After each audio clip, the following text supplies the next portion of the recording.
was probably spot. Welcome back to the Wannabe Podcast. This is episode 3 for us. I'm Luke. I'm Morgan. And today we are going to cover Dracula, the Netflix TV series, because it's dope as fuck. Yes, it is, and yes, we are. And, well, this is my paraphernalia that I have for the series. It's the black and white Universal monster movies. They are my absolute favorite as far as horror movies go. You got a couple little analytical things that you want to touch on? Yeah, just mainly the release dates of things that we're going to reference and whatnot. Sure. So, Dracula, the book itself was published back in 1897.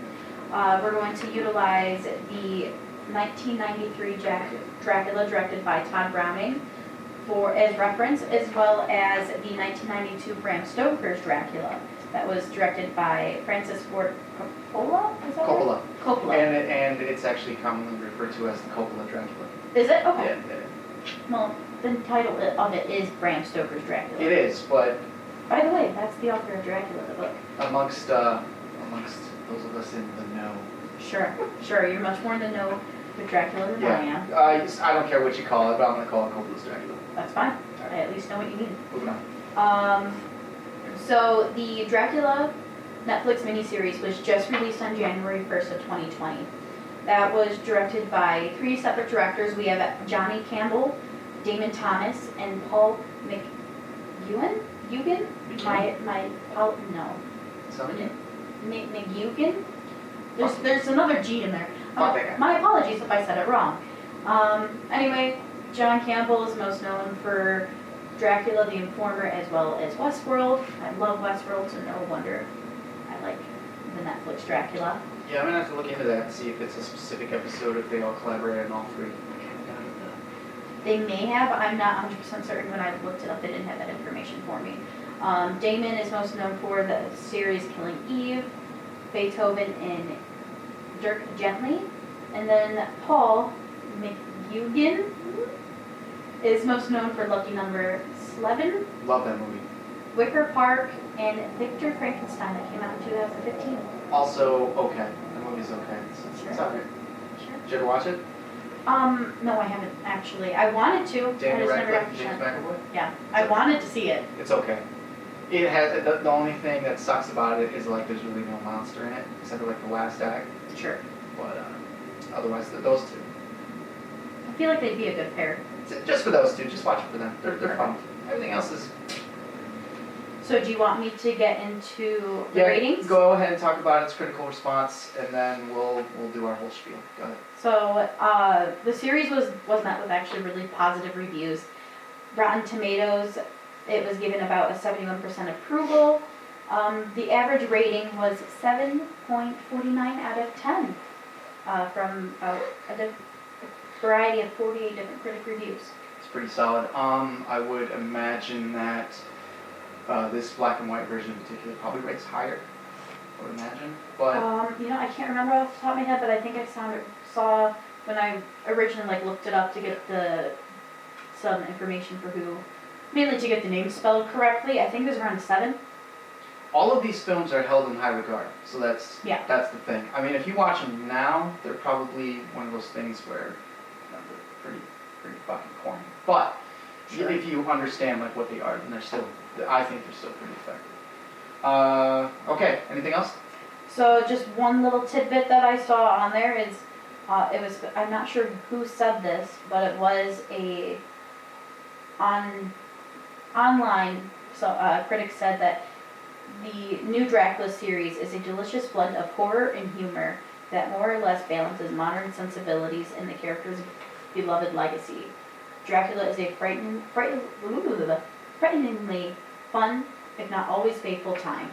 So, personally, I actually relatively agree with that statement. I disagree, but we'll get into it.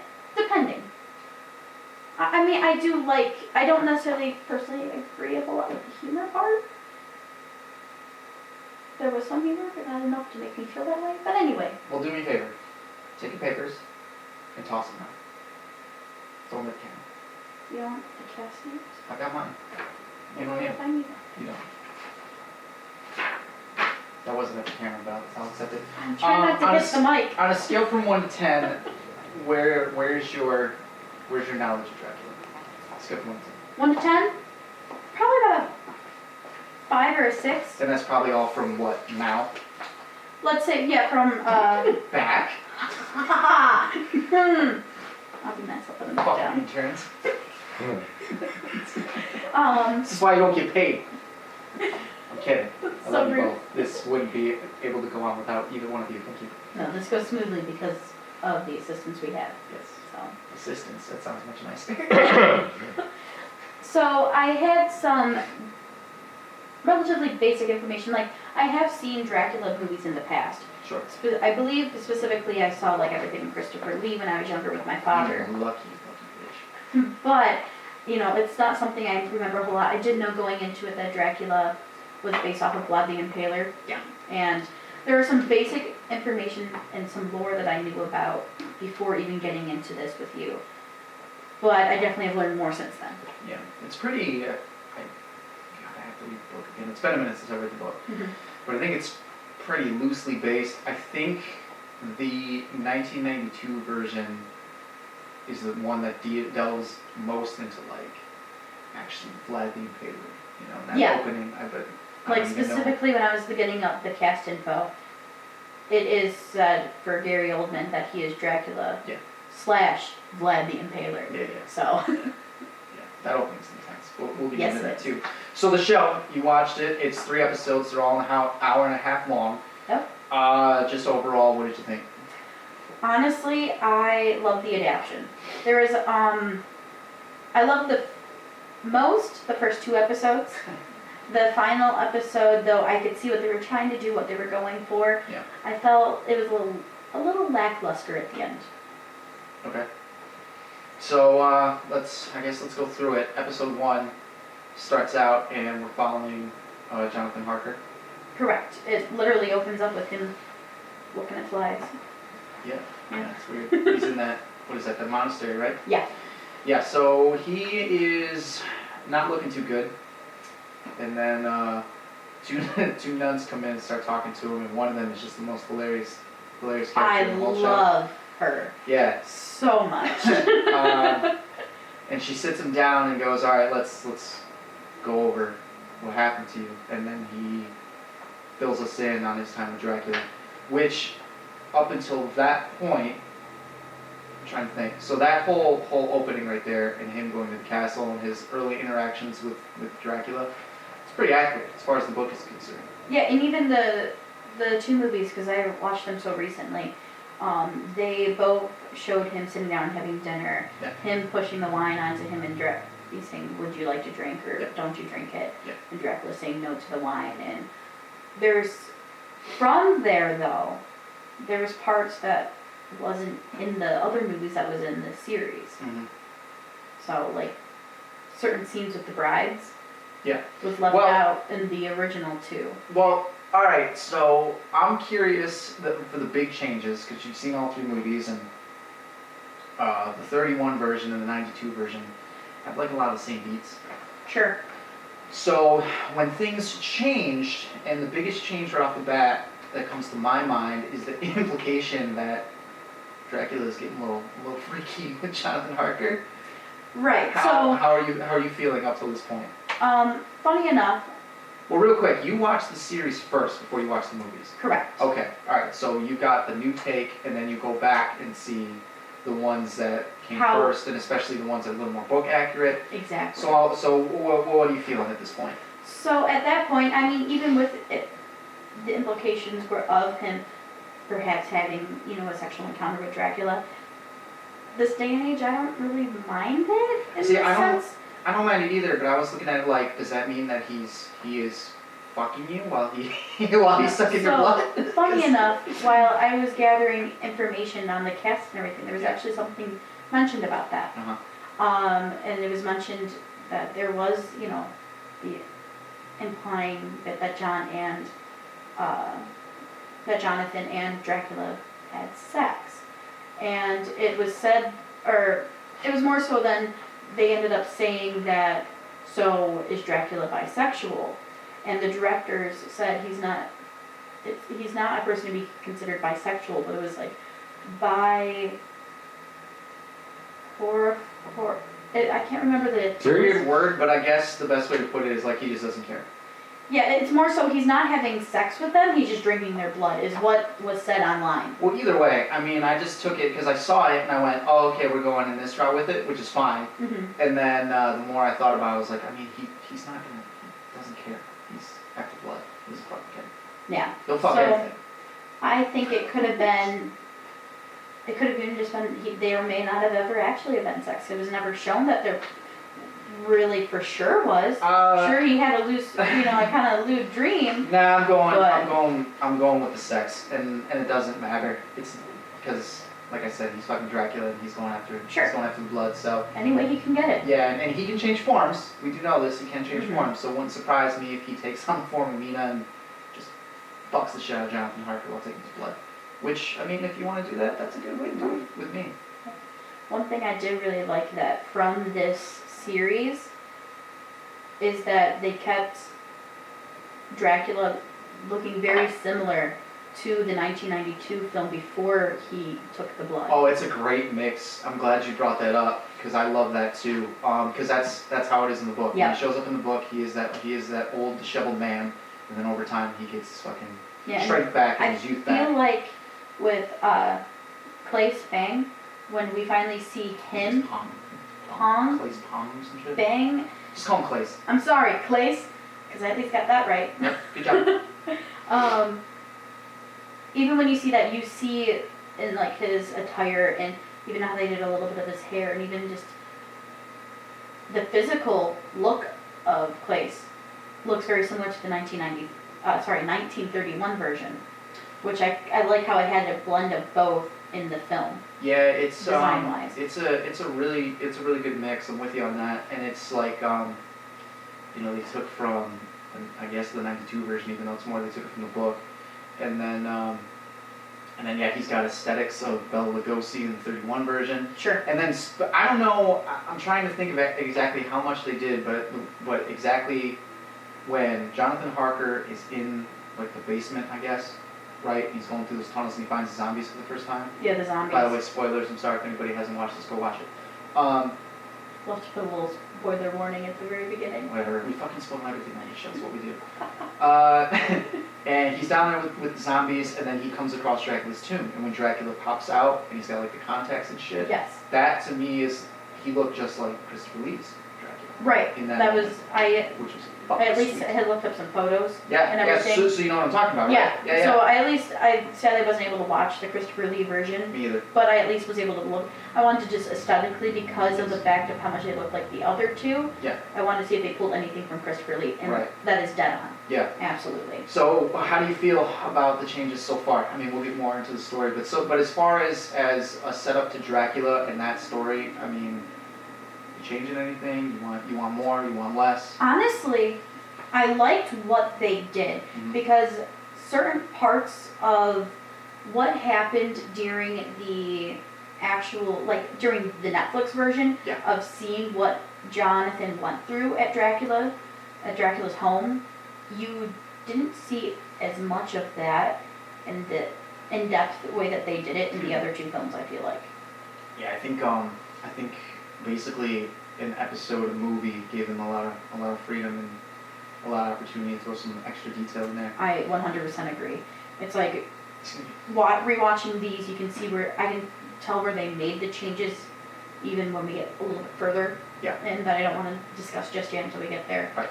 But even just, I liked being able to see more of what happened to Jonathan. Mm-hmm. So. Yeah. Okay. So you're cool with everything then? So far, yeah. Okay. Actually, I've thoroughly enjoyed it. So I'm pretty sure at this point we now are sitting back in the monastery, and Jonathan Harker is told that he's dead, essentially, right? He's dead. When you see the really cool fly go into his eyeball. Oh, that was dope. That was awesome. And then they have the journal in front of him that's supposed to be, he wrote everything that happened to him, wrote it all down. And you open it up and it just says I believe it says Dracula. Yeah. Sometimes I think Dracula is God. I think it's in a couple places too. Yeah. And his fiance, Mina Murray, is sitting right there and he doesn't even recognize it. Well, that was a little depressing. I mean, she was well disguised. But I feel But like, that wasn't- but I feel like he could have told even. Well, that wasn't still. the point, though, right? It was to be like, you know, you should know who this person is, and it was just to confirm that he's not exactly himself. I don't 100% agree with that. That's how I. I feel like, yes, that's part of it. Yeah. But I feel like it was also if he didn't recognize her, part of it would be for her to learn, especially when you see her reactions later, her to learn what he has gone through, so she could eventually try to help him. Sure. Because that goes so well. But do we want to bring up? Well, now after that, now we find out that other nun. So Mina Murray is one nun, and the other nun is Sister Agatha. Sister Agatha, who is the new Van Helsing. Yes, she is. Announces Sister Agatha Van Helsing, which I got immediately super giddy and excited about because I love Van Helsing. No, you love Hugh Jackman. I love both. Because up until this point, how many Van Helsings did you know about? I mean, I knew before I brought all this up to you.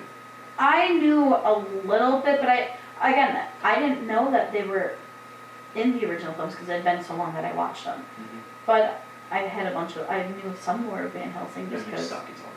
It's fine. But yeah, you got a new Van Helsing and you love her. I loved her. I loved her attitude. I did too. It took me a second because I'm watching it. You know, I know the story so fucking well. I'm watching it and going, okay, where's Van Helsing? Sure. Where's he? Where is he? Where's my Van Helsing? And then she goes, I'm Van Helsing. I went, I mean, all right. It was in the 1992 movie that Anthony Hopkins. that's the only time you see, not even see, the only time you hear and are acknowledged that this is Sister Agatha. Because I don't think we saw her in 1931. Van Helsing? No. Or Sister Agatha? Sister Agatha. There's only Sister Agatha in this, and it's No. Agatha Van Helsing. There's an Agatha in... Yeah, so in 1992, in Coppola? Coppola. Coppola, God. In Coppola's... You need to watch more movies. I'm just... If we get a fan base and they hear that you don't know who fucking Francis Ford Coppola is, we're gonna get in a lot of trouble. I'm just screwing up names. So Coppola, in his version, when Keanu runs to the monastery, gets into the water, yeah, and into the river, and he ends up getting out of the river and sees a monastery and goes to it, and there's a woman's voice. Someone opens the door. You don't see her, but you hear her voice, and they actually put on the screen Sister Agatha. No shit. Yeah. Oh no! Is that actually her name, or is he at Sister Agatha's? I don't know. It just said Sister Agatha on the screen when someone opened the door. I think the monastery is called Sister Agatha. So still, if that's what they went for, still cool. That's still It could be. But yeah. So you're right. There is no Sister Agatha or anything in the original. Mm-hmm. But there is Van Helsing. Yes, there is. That yes, is there badass. is. That is fucking sweet. But no, out of a whole nun who's going into the supernatural side of things and really going into the whole Dracula, the vampire sort of vibe. I loved her attitude. That's what I would want. I don't want an atypical. Oh God, and the Holy Spirit. Well, yeah. She was very interesting because she even says I'm not religious and I believe in all this stuff and this is very interesting. That's why I'm here. And she says she's going through a crisis of faith or some shit. I think she says that, yeah. Yeah. So she's just open to it all, and she's a scientific woman that can read and write well and take charge. Yep. Yeah, she was awesome. She's just a strong, independent woman. Right. And now we're moving on to my favorite part, and I think your favorite part of the first episode, where fucking Sister Agatha confronts Dracula at the front gate. Out at the courtyard. That was fantastic. That was awesome. What was your favorite part of it? I loved the CG of him coming out of the wolf. That wasn't CG, that was practical. Was it practical? Yeah, that was all practical. I need to look that up and see how they did it because it's that amazing. That's all practical. Either way, fucking loved it. And but that's not what I'm talking about. What was your favorite part? Just fucking say it. I love the part too, though, just humor-wise, where he's like, "What? You can't look at me?" And Agatha is just like, "That's not where they're looking." Because Dracula's standing there naked. He's butt-ass naked. Yeah. I thought you loved the part where she goes, "Present your stakes" or some shit. Oh, Present yeah. arms, and they all bust out wooden stakes. Yeah, that's also, and that's the top 3 of that scene is just sisters, bare arms or whatever, and there's like, Arms. everyone's just like, the cheesy, like everyone pulling out their weaponry. I enjoyed that thoroughly. That whole, that whole exchange is top notch because she is clearly winning here up until that point. 100%. Up until that point, but yeah, she just knows it. She's having so much fun, fucking with this demon, basically. Yeah, and he gets pretty snarky, and he gets a good pushback, I feel like. Yeah. But then she like cuts herself, and he's like, "Fuck you, I'm right." Yeah. In his face with her own blood. Well, you can tell. I mean, and it's a cool power dynamic that they have going on there because he's never been in that situation where he's even come up short. Yeah, where he's even been on the defensive. Absolutely. And then you can see him go, "No, I still got this. No, we're cool." Mm-hmm. And that's also throughout that entire scene is when you really start to see like his realization. Oh, I think I found an equal. Yeah. But that wolf scene was awesome. That wolf scene was awesome. So, anything else? I mean, during that part, Be picky, man. I know, we're getting to my pickiness. That part actually I thoroughly enjoyed until we get inside of the monastery. Now we're talking inside with Jonathan Harker. With that part, and then later. Because he stabs himself. He tries to kill himself. He loses control a little bit. Right. And I think it is because Dracula's getting closer. That could be it. Yeah, so he's totally loses his shit, and he stabs himself in the chest with a stake. Thinks he's dead. At this point, Dracula has conceded that he can't get in because he has to be invited into the monastery to be able to get in. He climbs up the fucking wall and finds Jonathan Harker's body and tells him, "Yeah, you can't kill yourself." Well, Like, good try, bud. but I'll kill you if you let me in. And then fucking Harker lets him in. Yeah. Fuck you, Harker. No? But these are changes that up until this point, for me, I'm not completely on board with. You know what I mean? Because it's kind of... so what changes are you at this point not on board with, out of curiosity? Well, man, I didn't want to get to me yet. Just like the whole character dynamics, I wasn't entirely on board with the fact that Harker's already dead, essentially. Okay, yeah. Like he's more or less a throwaway character. Sure. Fuck, so's Mina. Oh yeah. See, that's something I'm getting to after seeing the other ones. Yeah. I was like, they literally just did Mia like that? Yeah, Mina I was like, has whoa. no part to play in any of this shit. She's kind of there. She was I feel bad for Jonathan Harker. Oh, hey, look, it's Jonathan again. Let's invite him in. No, bitch, it's not. That's the part I was getting to, because that's where my pickiness really comes into. Go for it. Like... oh, are we talking about after he gets in? Mm-hmm. Okay, well, hang on. So... yeah, that's why I'm like, we'll get there. okay, so that's a cool scene too, because all the nuns now, Sister Agatha and Mina, are sitting in the church. They're all praying.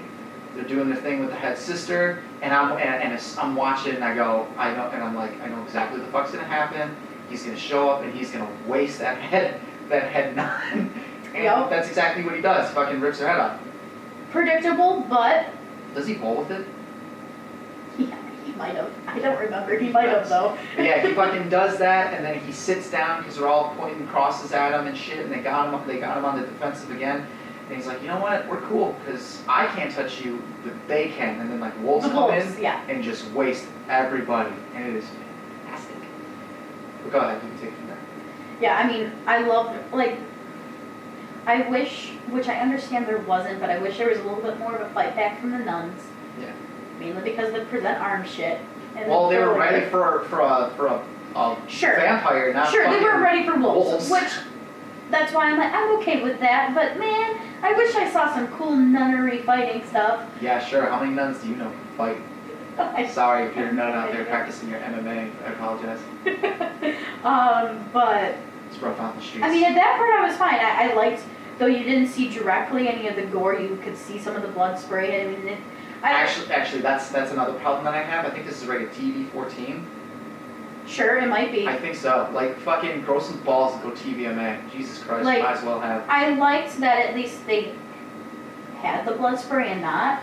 But part of me wished, because all of a sudden there's so much blood around him, I wish there was maybe a reaction from him, from the bloodlust side of him in a way too. Because I feel like you don't really necessarily see that at that point. But he's also really old. No, you are correct, because that does end up playing a part later Yeah. on.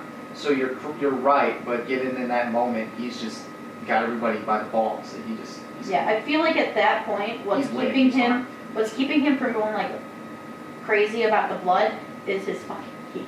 Yeah, exactly. Yeah, he's got a massive ego in the show. Yeah. Like Absolutely. he is just the most in your face out of all three. that Oh, we've seen. absolutely. Like he don't give a fuck. He knows he's gonna beat you. What I do like about this compared to the others is, in the others, Dracula was really made to be believed as the villain. Where here, it really felt like he was taking his own story and bringing it to his own end. I mean, I rooted for him the most in this, but I guess Yes. it's because at this point I already know what's gonna happen. So Sure. I might as well Sure. just fucking get on with it, man. Just fucking kill some people. And up until that point, there hasn't been a whole lot of that. So it was nice to see the whole monastery just get wasted. Oh yeah. Satisfied my bloodlust. Absolutely.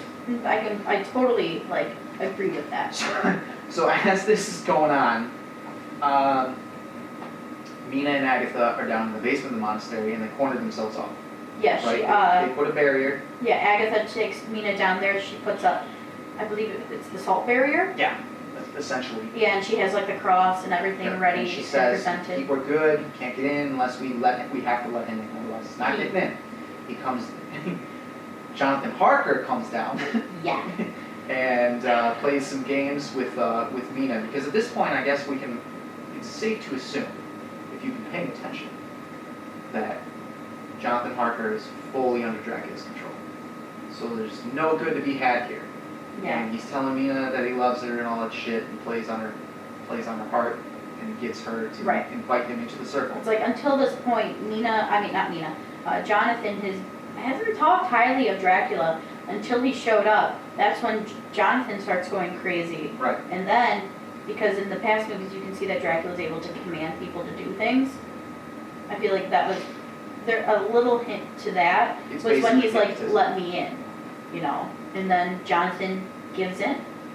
It's basically just a kind of hypnotism. That's Absolutely. not necessarily what it is. Anyway, so he gets in, and then we find out that that's not Jonathan Harker. No, all of a sudden Jonathan reaches up and rips his face off to reveal Dracula. Oh, it was great. That was awesome. Dracula's wearing a skin suit. Now, that was awesome. I just want to know how. What did the back look like? How did he get it on? I would love to have seen okay, realistically, how? Show me a step-by-step of how. Foot first. He does it one leg at a How time. did you so perfectly skin him where it's wearable? One leg at a time. I mean, he even had the eyes and everything. Like pants. Sure. So, but yeah, at that point, like you said, Jonathan was toying with her. He rips it, toying with her, and Mina. Well, you can say it's Dracula now. You revealed it. It's not. Right. It's not Well, Jonathan Harker. It's Dracula. He's Mina- fucking with people. 'Cause that's what he Mina did. lets him in, Yeah. and then he rips the face off to reveal Dracula, and fucking goes to town on Mina and just wastes her. No.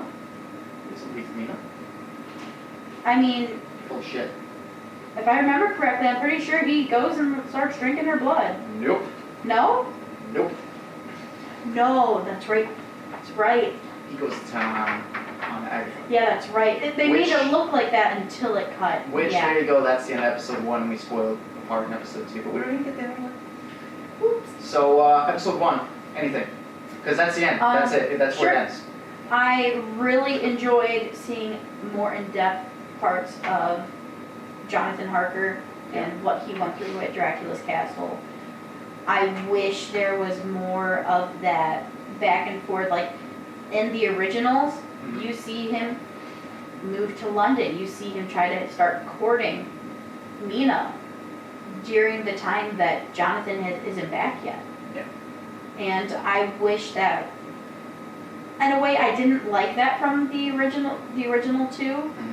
But at the same time, I would have been intrigued to see how they did it and how they would have made it work in this setting. Well, they kind of do, but that's wrong. And it's not. Well, yeah. Yeah, it's no longer Mina. Right. And it's no longer the reincarnation of his original love. Well, yeah, but as far as this goes, Sure. I wish full, like, if I look at the episode in, like, the big picture, I actually thoroughly enjoyed it. Mhm. Like, well, episode 1 and 2 are my 2 favorites. Yeah. So, I have more to pick on later. Yeah. But like I said, I like what they did with Jonathan Harker, but I wish, seeing how big of a role he had in the others, they gave him more screen time. They let him be more, they let him fight back more, if you will. Okay. I disagree, but that's okay. I mean, what are your opinions? No, I'm gonna get into that later. I'm gonna, because my thoughts are just gonna encompass everything. Okay. This is your episode. You're the one that doesn't know about this shit. Great. So episode 2, right? Yes. Starts, and we are on the Demeter, the boat. Yep, heading to London. And I had a lot of fun with this one because it's essentially a murder mystery, even though not for us as the viewer, because we know who's Right. offing everyone. Right. But for them it is, which is cool. So we have the captain, we have 3 major shipmates, the new kid who steals the dead guy's identity. Right. The cook, and then the second, the old crazy guy. Oh, there is a second mate too, but he's not memorable. And then there's a young married couple on the ship with their servant. But Yeah. yeah. There's an old lady. There is a doctor and his daughter. And shit, who else? I feel like I'm missing somebody. Dracula's on there, obviously. Yep. And I think that's it. yeah, that's it. Those are your main people there. Yep. And the ship takes off, and this is going from Transylvania to London now. This is Dracula's trip to London. He's got boxes to sleep in, because they even say the cargo is mostly just boxes of dirt for reasons. Yep. And yeah, shit gets real from there. We do learn, like, right off the bat too, though, that there is a room that was told. Room 9. Room 9. Can't go in there. Because there's a sick passenger. Yeah. So. Since you already gave it away, it's Van Helsing. Yeah. Van I mean, Helsing's that sick passenger. what you learn later in this episode that it is Van Helsing, but they do say, the captain says, hey, no one's allowed in there as a sick person, only the captain can go in there. Being fed on.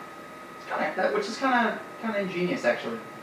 Yeah. Oh, and it turns out Dracula has a room too. Yes. That just doesn't get used until later. Yep. So, they're on it, and who goes first? Isn't it the wife? No, the first one that goes is the old lady, the Duchess. Okay. She goes first. Alright. Because that's when they had the remnants and like, oh, I danced with you. Right, and yeah, that sort yep. of thing. And then he takes her to her room, I think. I think it's her room, or is it his room? Couldn't tell you. I have no idea. Either way, they dance and dip and feast. Oops. Sorry. You love that noise, don't you? So. Don't make me hurt you. Alright, so we're moving on, and now the mystery gets started because one person is gone, and then the wife goes, right? Yeah. I'm gonna speed through this one That's a little bit. You find out that her husband is secretly a gay lover with the servant. Yep. So that was fun. You know what? No, I think it made an interesting dynamic. Yeah. There's a lot of bickering. Tensions are getting high. I think the second mate goes next, which is another weird scene because it's another dude. He falls and I think breaks his leg. Yes. And then you see him, yeah. Right, but I'm just saying, it's another dude having another fantasy about a chick, fucking him, and it ends up being Dracula, and then Dracula just Yep. murders the shit. Because isn't his fantasy with The wife? wife, yeah. Yeah. So Dracula takes the form of the wife, I guess, gives this dude one fucking night, and then just fucking Goes to destroys town. him. Yeah, Dracula's vicious as fuck in this. Yeah. And I like that though. I do too. So after that one goes, now everybody's kind of on high alert, and there's a crazy old man character, like I said, on this boat, Yeah. who's just going, there's women and foreigners on this boat, and that's just all bad luck. Yeah. And then he convinces basically the whole crew that I don't even know existed, because I never see them, and only focuses on the main characters. But I guess there's like a whole crew. There's a ship full of crew on this ship. Naturally there would be. Sure, I haven't fucking to run seen a them. ship. And then they fucking get on an escape boat and just dip. Be like, bye. Yeah, they're Well, gone. that's when, even before that though, there was the whole back and forth of people were blaming Dracula, like he's the one killing people. No. And then that's when we get the reveal that Agatha Van Helsing is the one in room 9, and is like, no, look, she's even like, blah, blah, blah, and goes into the whole blood. Yeah, he's got artifacts in there from people's clothing and shit to bring. Exactly. And then they're getting ready to hang her. And she plays more Agatha mind games and reveals that Dracula is in fact a vampire and fucking gets the shit to turn on him. Right. And then he disappears, right? Yeah, he fucking disappears. Yeah, so what happens is they make the circle of the Bible, like the pages of the Bible, and gets everyone in there. I think that's after that, because that's after, and I'm blanking on what the fuck happens, but it's after because the husband character That's right. goes into the doctor's room. And by the way, again, watch the show so you actually know about what the fuck I'm talking about. It's pretty vague. I can't remember all these characters' names. I apologize. There is a doctor and a daughter. Thank you. Second page. I didn't even mean to do that. That was just awesome. Holy shit! You actually went through everybody, didn't you? I wrote every single person's name down that Jesus appears. Christ. I'm very thorough. Dr. Sharma. Yeah, there we go. Whatever. The only one that may not be listed on there is his daughter. Yeah, it's fine. The death thrill. Everybody's on. He even calls her deaf and dumb. Yeah. Oh, speaking of, the daughter witnesses him killing the daughter wife. witnesses Dracula killing the wife. Yeah. And so she knows, and she's actually the one that outs him. Yep. Because he's about to run away, and then she puts up the cross at him, and then everybody puts up the cross at him. Yep. And then he fucking disappears. Then he disappears. Right, because he kicks the fucking thing over that Agatha's standing on to get hung. Yes, and so she's about to hang. Everybody rushes to save her, and Dracula just runs away. And then when they save her, she goes, "You let him get away. What are you doing?" Yeah. She's like, what the hell? Which leads to my favorite scene, because while they're looking for him, they're in Dracula's room, and Agatha pulls off a fucking fingernail, and the captain's like, "Are you okay?" And she goes, "Yeah, everything's fine. Yeah, Just dying." everything's fine. I'm good. I'm just gonna be dead sometime soon. Yeah. She goes, "Everything's fine. I'm dying." I love how nonchalant her character is. She's wonderful. She totally understands what's going on. So now we're in the doctor's room. Mm-hmm. The husband is in the doctor's room, and they start talking, monologuing. He kind of gives a hint that he's evil. He's been turned by Dracula, not turned to a vampire, but he's under an influence. He wants to become immortal. Right. Blah blah blah blah blah. Yeah. Close the blind. Dracula shows up. Long story short, everybody dies in that room. Right. Everyone, the daughter, the doctor, the husband. Yeah. Everyone's gone. Right. And then from there we get into the circle. Right. Now they're in the circle with the Bible pages to keep Dracula out. Yeah. He shows up, goes all Dracula on them, because this dude, Claes, is a very good actor. Yes.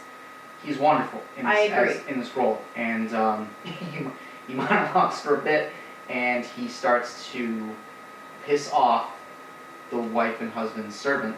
Yeah. And The husband lover. exactly. Pisses him off and basically challenges his manhood, so he goes... He basically pulls out a pistol, and he says, "This isn't a supernatural creature, it's just a man, and I'll prove it." And he steps out of the circle, empties his gun into Dracula, nothing happens. He's just laying there on the thing like... Yeah, he's chilling. And then at that point, I'm thinking, okay, why don't you just step back into the circle? But no, he stands there, and then he gets off. Yep. Hooray. Oh, he's gone.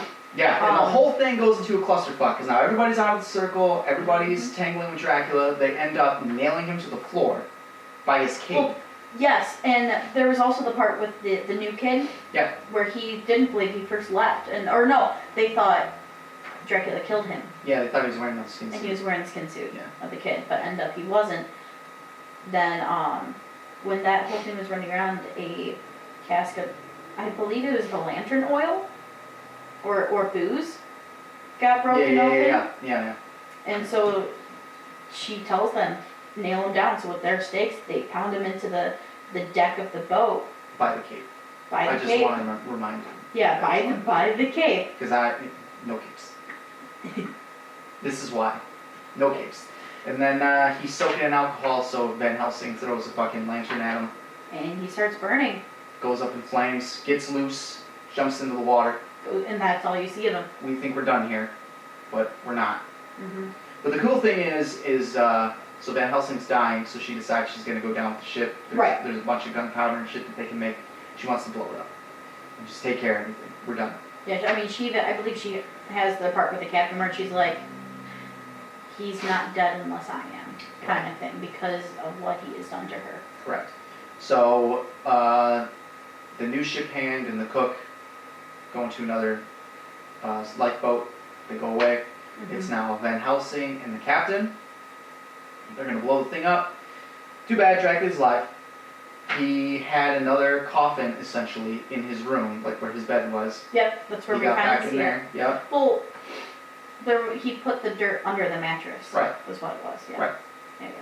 So he gets in there, shows up, hurts the captain, and then now we have another classic battle of wits on the deck between Van Helsing and Dracula, because Van Helsing is trying to buy some time to allow the captain to blow that motherfucker up. Yep.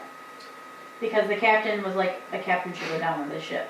So. And anytime these two characters are just talking to each other, it is the best shit ever. Absolutely. It's They're my so favorite good. part of all episodes is when they're just going ham at one another verbally. Honestly, it's great. Awesome. Which is funny because earlier in that episode, they are playing chess. Yes. It opens up with them playing chess Yeah. and she's full on asking like, so what did you do? You know? Yeah, so that's essentially what they're doing. And the captain is able to blow up the ship. Yep. Ship goes down. It looks like Agatha has now died and just drowned in the water. But. What? I'm done talking. Go ahead. What? What?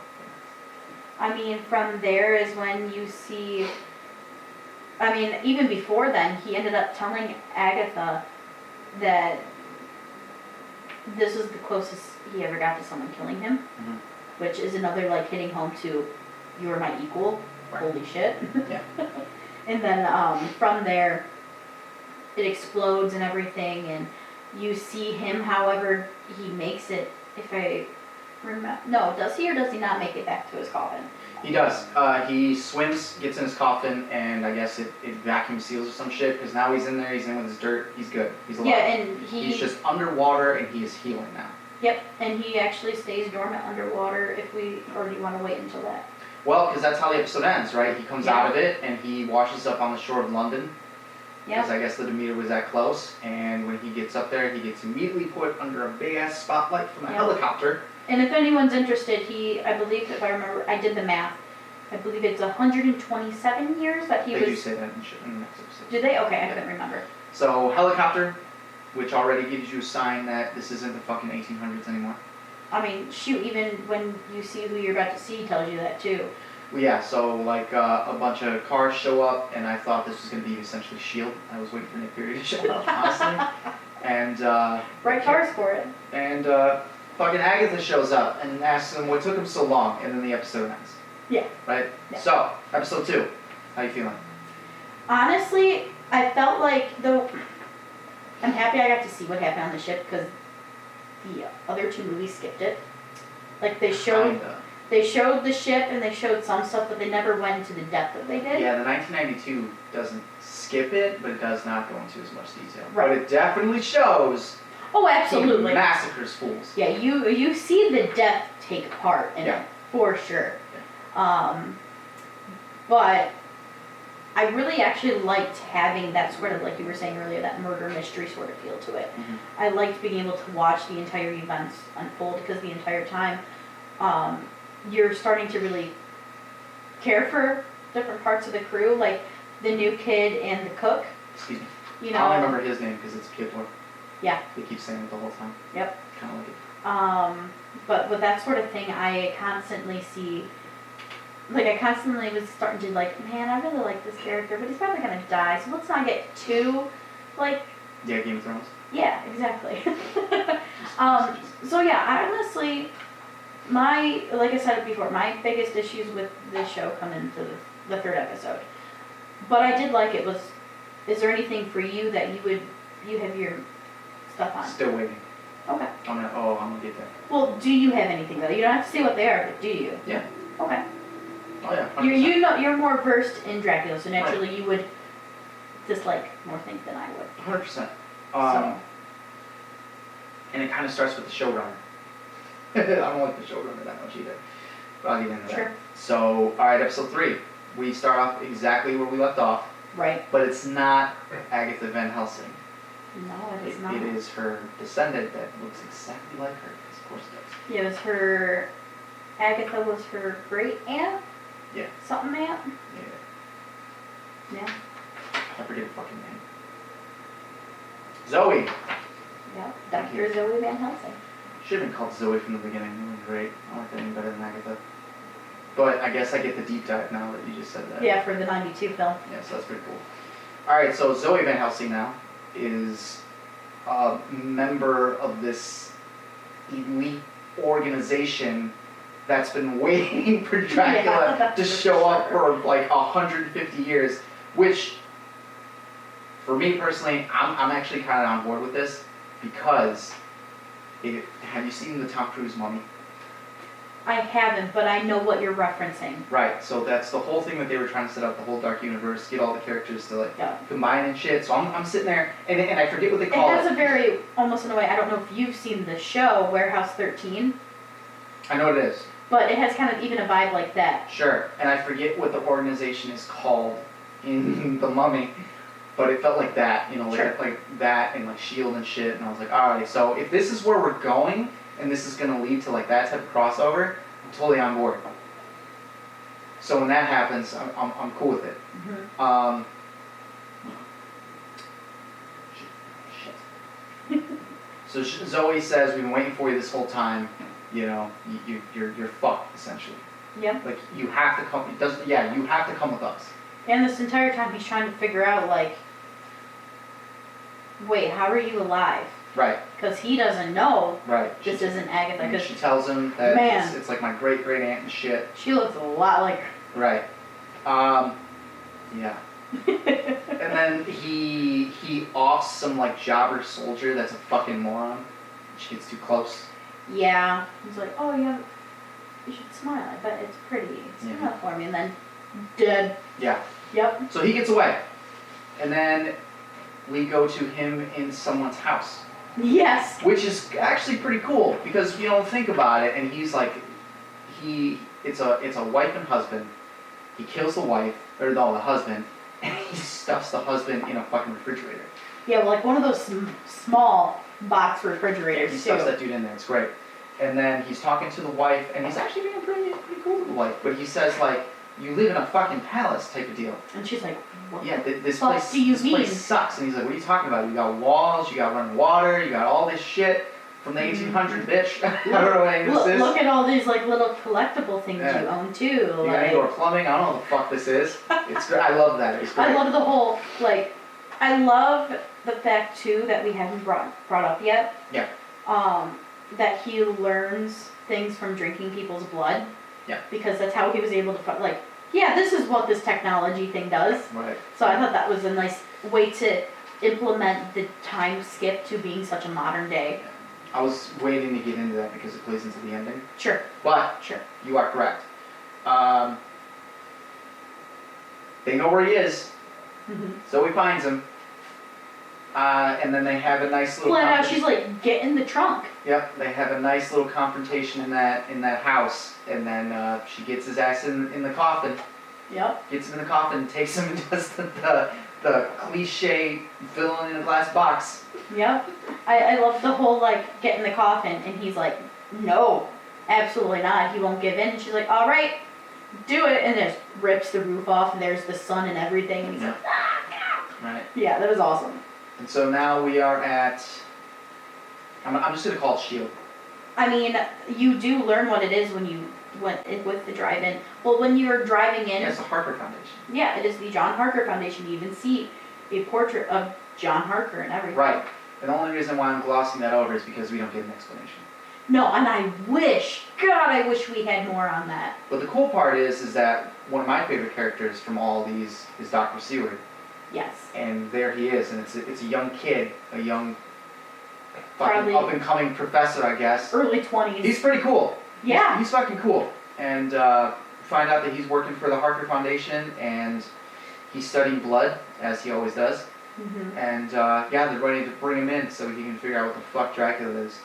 Yeah, and I really like, before you go to Dracula, they're in like this big, like, the typical lecture hall that you would see in a college. Yeah. And they're talking about, you know, the discovery of his coffin and how they opened it, explaining at least, like, And they like why he left him woke because up. he's in it, and they left him there.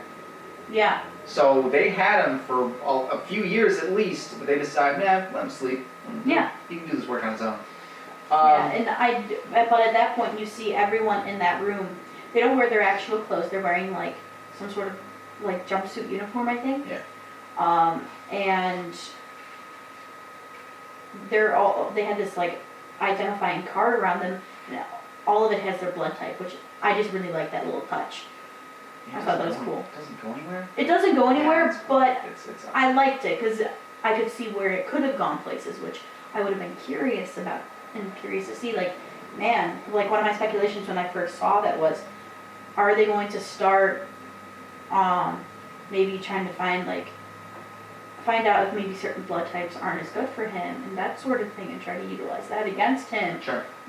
That never came to fruition. They never pushed that little symbol that they had around their necks any further. But I'm curious what the director's thoughts and the writer's thoughts behind that was.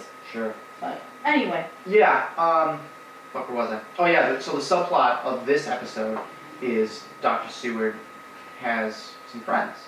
Yes. One of them is Lucy Westerna, Mm-hmm. who, if you know the other movies in the book, you know exactly who the fuck I'm talking about. And she is the loose character. Somebody just growled. I'll put it like that. She is the loose character. She's into partying. She's into just excess. She's into excess. Is the best way to put it. She is into attention. She's into, like, you even see her on Instagram. Yeah. You know, getting all these likes, all that sort of stuff, and Right. she's into that sort of scene. Quincy is here, which is awesome. Briefly. Even though he doesn't fucking do anything. And then I think Arthur Holmwood is supposed to be in it too, but they don't. I'm pretty sure they actually call him Arthur, and that's Lucy's best friend. I was gonna say, isn't that Lucy's best friend? I'm pretty sure that's him, Yeah. but they don't actually call him that, so I can't. I cannot confirm. I was intrigued by See this that. down here? Go ahead.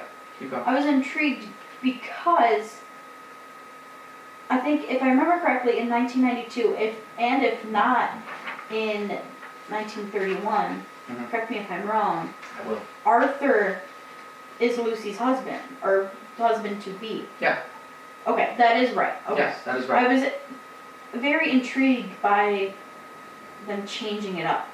Right. Well, specifically in Coppola's, it's like she's just after like status and shit. She's looking for which one's going to give her the best status and the best future. So she doesn't really have to do shit. So her choices are Dr. Seward, Quincy, and Arthur Holmwood, and she goes with Arthur because he basically has the most money and the most status. Quincy's an oil baron from Texas, and Freaking Texan. And Dr. Seward's a fucking psychiatrist.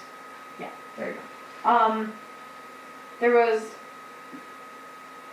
I liked and disliked, and I know you and I have talked about this briefly before, how they did Lucy. Mm-hmm. And the reason I disliked it knows that I liked what they did. Like, what they ended up doing with her, and like, how Lucy wasn't just all of a sudden Quincy shows up, will you marry me? Yes, and like the whole bull crap, like, I hate that. Well, yeah, she got her attention right there. In real life, I hate that. So when I'm sitting there watching it, I'm like, I hate you. I hate Lucy because of what the choices she made. Sure. Now, granted, I don't know Lucy from the others, so I don't even know that's what this character's always supposed to be like. Or not necessarily. What do you mean? You saw the fucking movie this week? I'm saying when I watched the series. Oh, Before, yeah. Because I hadn't watched these beforehand. I got you. I'm like, man, I hate this, but I hated it because I hate that sort of thing in real life. So that's how I know they did a good job portraying that. And it's accurate. You found out that it's accurate. 100%. Yeah. So, but here's the thing though, is because while this is going on, and actually it might have been after, so we find out who everybody is. Dr. Seward goes to the Harker Foundation. He fucking leaves his cell phone out in the open, and Dracula gets his hands on it, which is kind of an ass backwards way to fucking get Dracula from point A to point B. I have a problem with that. Me too. Couldn't Me too. have been like some other shit. Or how about? I thought that was the easy way out. That is the easy way out, because how about, since we're killing off fucking major characters anyway, how about you fucking kill Dr. Seward, and he finds out who Lucy is that way. Sure. Boom. That'd be cool. But that's not what happens. So he gets a hold of his cell phone because he's figured out technology. Yep. He gets himself a lawyer, which made me smile because it's the Renfield character ends up being his lawyer. Yeah.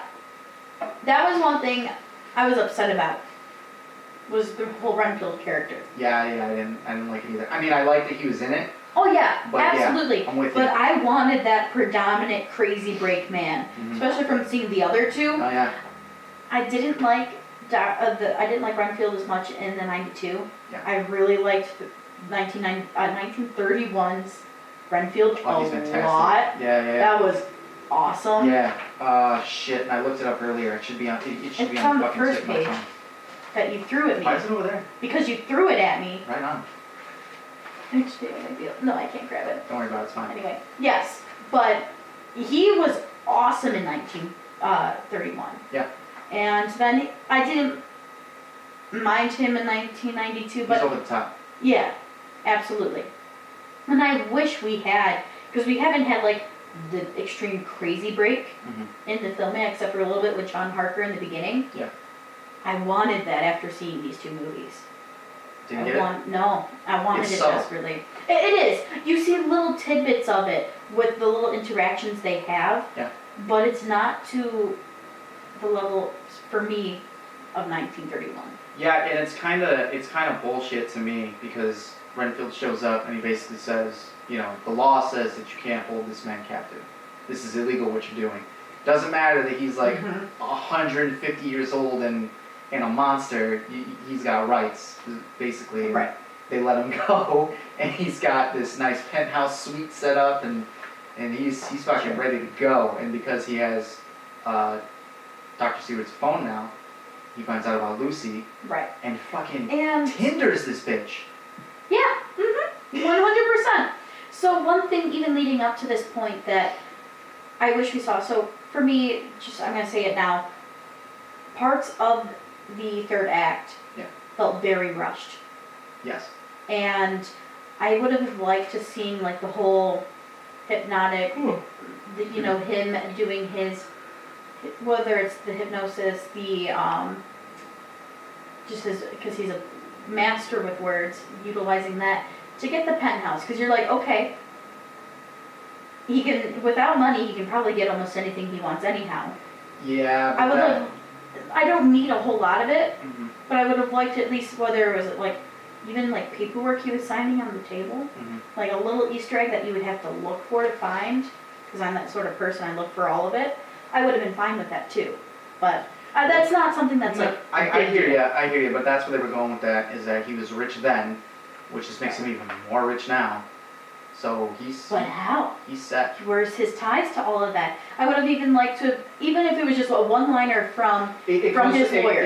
And I think he does say that. Does he? That he's been a client for that long, and while You're right. hearing from this client, this He says when I think Zoe was like, why are you helping a man like this? And he's like, well, he's been a client back from Bo.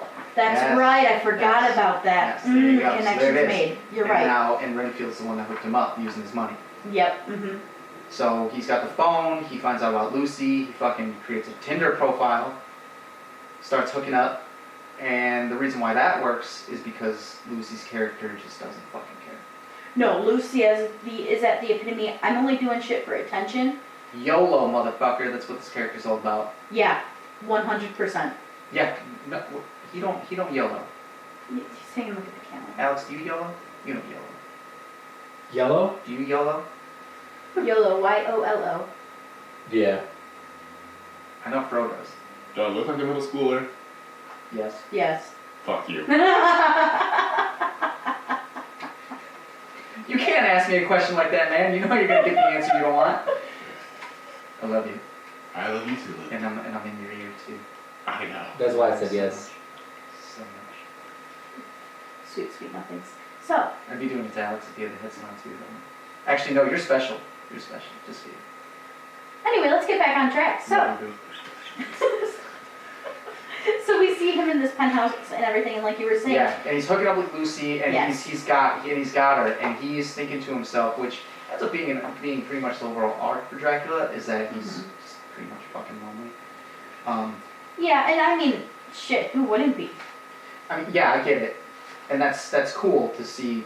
You know, he's pretty vulnerable actually, and he Yeah. connects with Lucy because Lucy gives off the facade anyway that she doesn't care about death, she doesn't care about anything, she's just like down for all this stuff. So he thinks he's got the perfect mate right then and there. Plus he needs another bride, and Lucy is supposed to become that new bride. I mean, she ends up getting to the point where she's at her bachelorette party. Yeah. You know, they're getting married. She's supposed to get married, Yeah. and She dips. she gets a text from him, and you know, she goes and sees him, and it's always in a graveyard, and that's when we also get to see the super intriguing but super cool, the young kid. Yeah, the zombie kid. Yeah, the beautiful lady whole thing, which I liked what they did down the road with her in that. Mm-hmm. So from there though, you're in the graveyard. Yeah. And that's when he asked her, doesn't death scare you? I think is what he asked Yes. her. She's like, no. Yeah. I'll finally be able to escape from everyone giving me attention, liking things, Right. and that sort of thing. Cause you know, at least she's kind of realizing like, sure, I like this sort of thing, Right. but at the same time, I'm dead inside already. Right. So. Yeah, so she thinks it's gonna be no big deal. Yeah, and that's when he literally has said like, she's gonna be my best bride yet. Yes. So, I'm not gonna. The kid would be a cool thing to talk about, but since it doesn't really go anywhere. No, it doesn't go anywhere. Yeah, You see him when like she's sick, and so you do end up having the whole You follow her home. yeah. And, The kid and followed her. Dracula does say, like, don't give him attention because he'll follow you home. Yeah. And he does. But then Dracula shows up and just fucking offs the dead kid. So like that just. I honestly wish he kept he had other zombies. Yeah. You know, back in 1897. Yeah. I wish he had kind of kept the kid and utilized the kid in some way. No. But I understand because This is only an hour and a half. We can only do so much. exactly. I understand why they got rid of the kid, but it would have been interesting if you could just like a little zombie servant. Yeah, it would have been kind of cute. Cute and creepy. But The right mix, I guess. for this. Lucy dies. Lucy dies.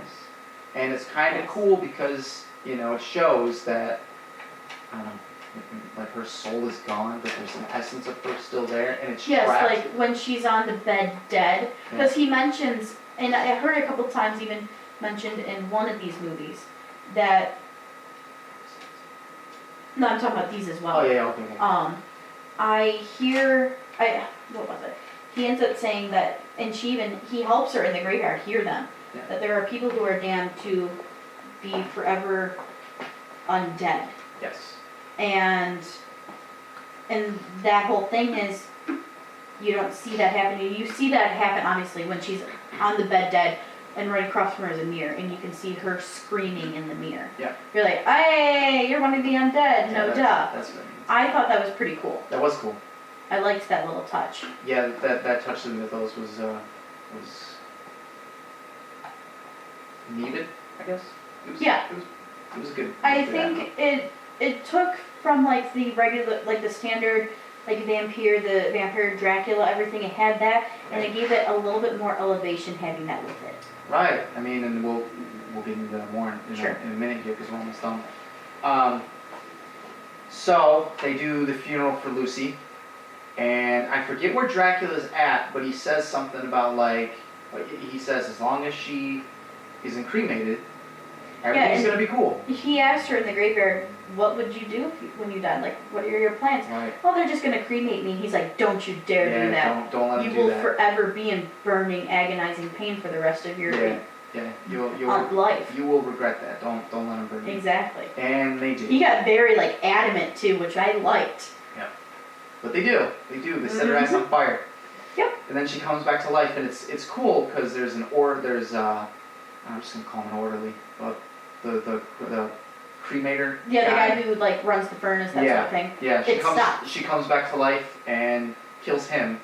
And then she looks in the mirror. They show you like her arm and her hand. You can tell that she is burnt. She's screwed. She is very screwed. Yeah. But she looks in the mirror and she's fine. But that's Mhm. because she's delusional. And Yeah, she went through the whole she had the constant vanity issue in life Yes. where she still has it in death. That makeup was very good. Oh, absolutely. Looked That was wonderful. awesomely done. I love what they did there, showing her in the Mhm. mirror and like she still sees herself. So it's now time for the final confrontation. Yes. Um, Oh, one thing that I did want to touch on actually yes. was they hit a little bit on issues of long distance relationships very subtly. Mm-hmm. So Quincy they made it The because, Texan. yeah, the Texan, because he has his oil business. Naturally, he wouldn't be able to always be with her Right. in London. At the funeral, you see him with a bag. You even see the doctor look at him like, what an asshole. Oh yeah, he didn't fucking care. Yeah, he never cared about, and I thought that was an interesting touch from the other movies. Quincy cared to an right? What did you say from the Oh originals? yeah, especially in the '92 version. He's Yeah, the badass. '92 version, he really cared. He Yeah, gave his and, life. and in the book, yeah. Yeah, he gave his life Yeah, he's and everything. And badass. in this one, you don't get any of that, which I really liked how Quincy was in '92. So I wish we kind of had parts of that. Yeah. But then also, I could at least tip my hat to like the notions they were, like the message they were sending with it too.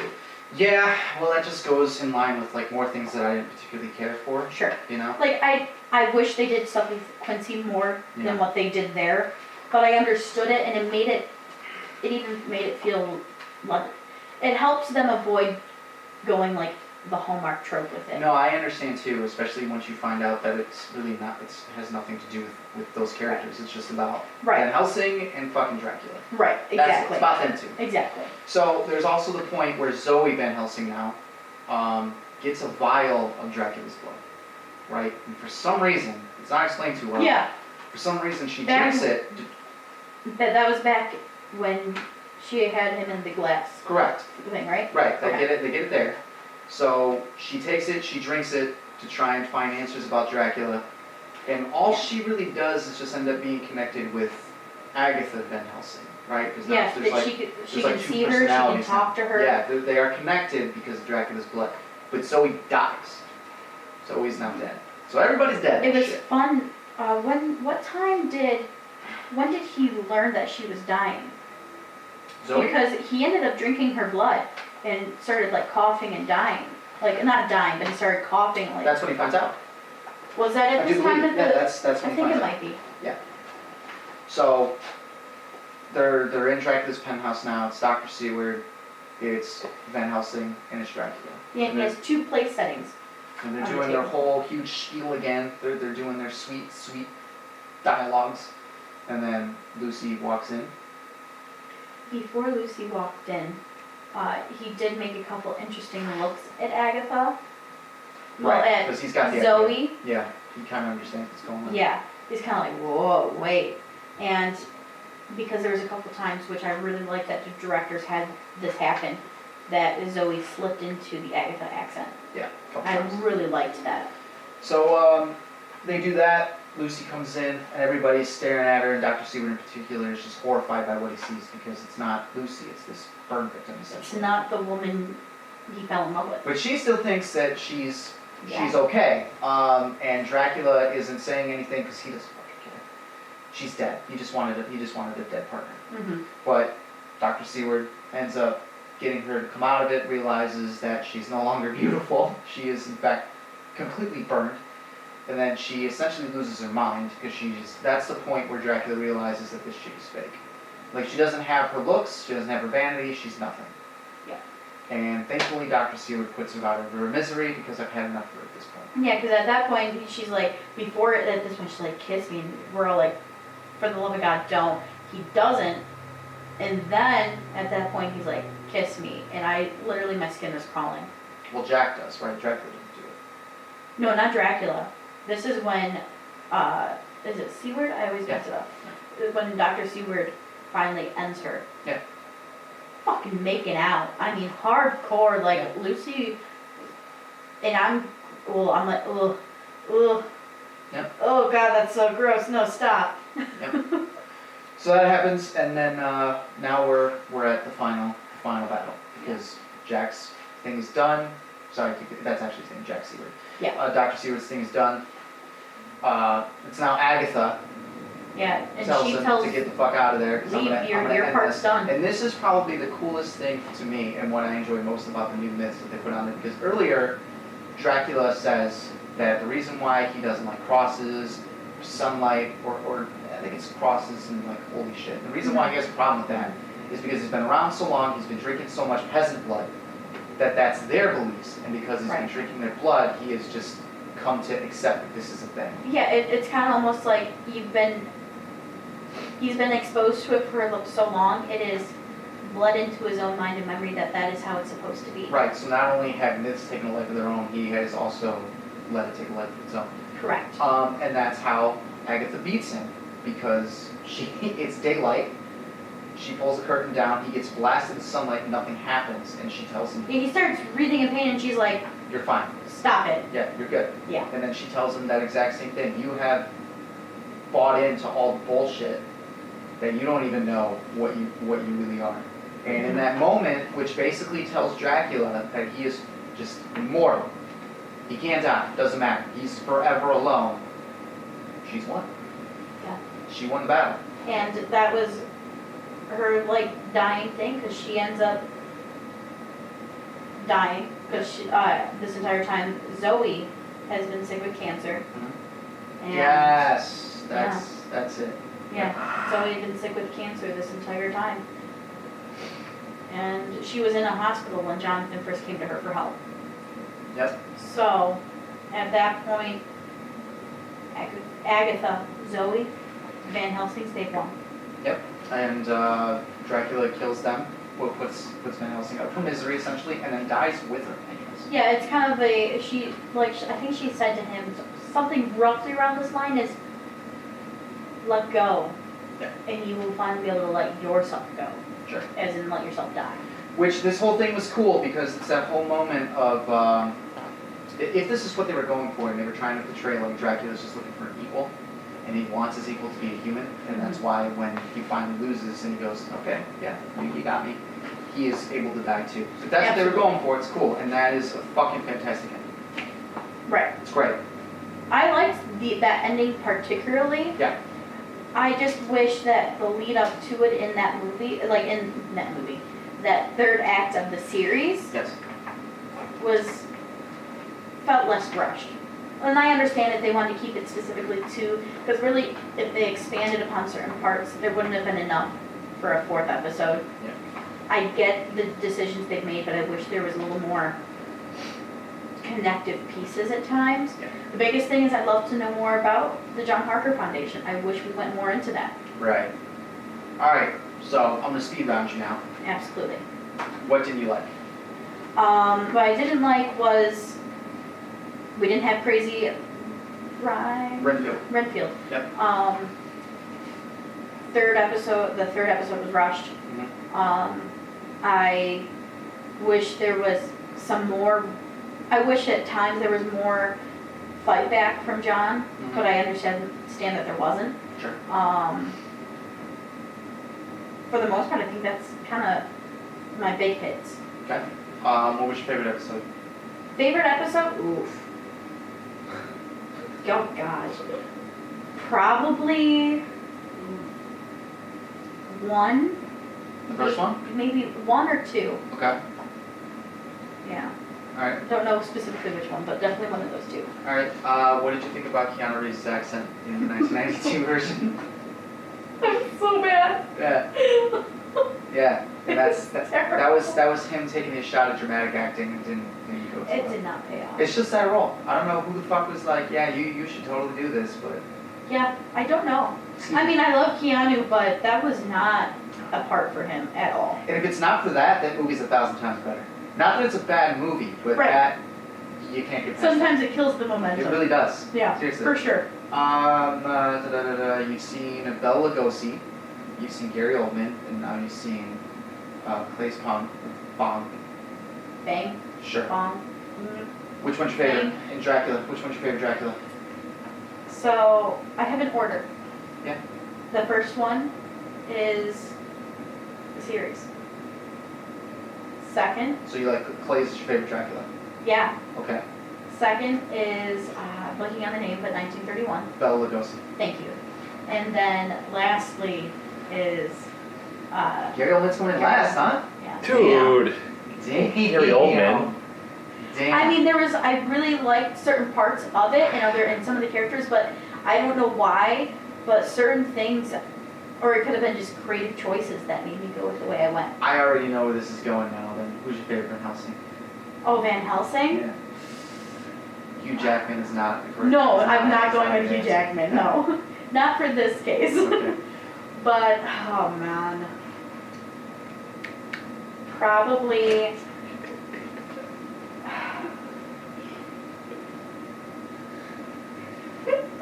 I already expect you to pick the chick. So. No, actually. Oh wow. She's my second. Oh okay. I'm blanking on his name as well, but Which movie? 1992. Anthony Hopkins. Thank you. I always blank on it when I need it. Yeah. I actually really liked Anthony Hopkins.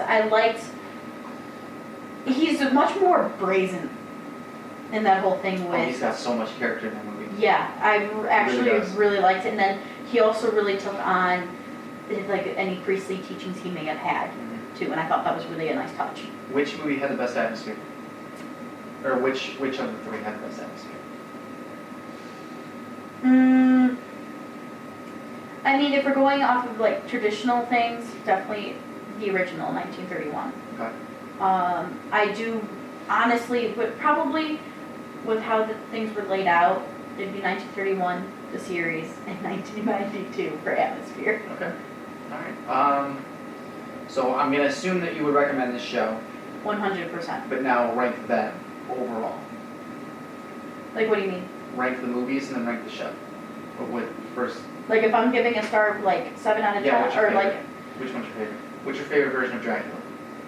Not, I mean, I know who your favorite actor is that played it, but now, right. yeah.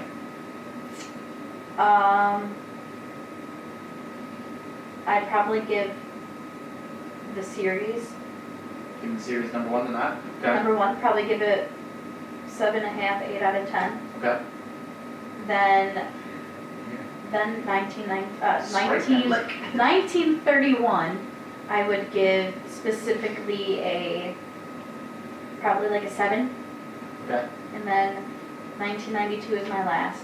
And I would give that probably about a 6, 6.5 out of 10. I'm telling you, we're gonna lose fans because you're shitting all over Coppola.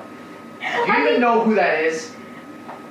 Oh my So, god. real quick though, This show is over. I still enjoyed 1992, but there was other choices and themes that I It's liked very from the. Yes, it is very stylistic. Yeah. And there were just certain things that I liked that they pieced together and certain design choices they did in these other two better. Okay. Alright. So the new one's got your bit then, huh? Yeah, I mean, it took me by surprise in a good way. Alright. I don't think I got a lot of time to really go into my shit, so I'll save that for another time. It's all good. We have 2 minutes. So what I want you to do now is tell people where to fucking find us. Right. Because that's something we haven't done. Absolutely. So you can find us on Facebook, on Twitter, on Instagram, at Podcast Wannabes. That's for all of them. For all of them, yeah. I made sure they were all the same. Oh my god, please look us up, please.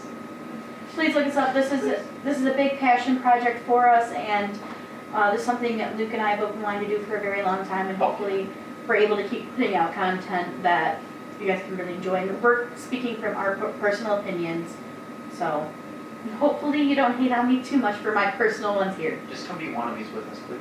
Please. Please.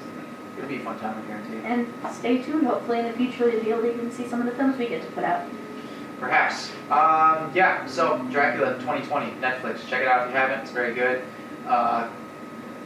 Claes I'm just gonna call him Clays. Clays is very, very good in the role. Great casting. Yeah, everybody's pretty good in it. Obviously, there's some things that I don't like, but Yeah, there's some certain situations I don't like, but I think it ended up being a really great, well-rounded cast. Yeah. So we'll leave it there, but check that out. Facebook, YouTube, Instagram, Twitter, please And look at it all. anywhere where podcasts are available to listen to. Fucking badassery. Everybody have a good time. I hope you had a good time, and yeah, look forward to the next one's coming out soon. Thanks, guys. Have a good night. Don't forget the popcorn.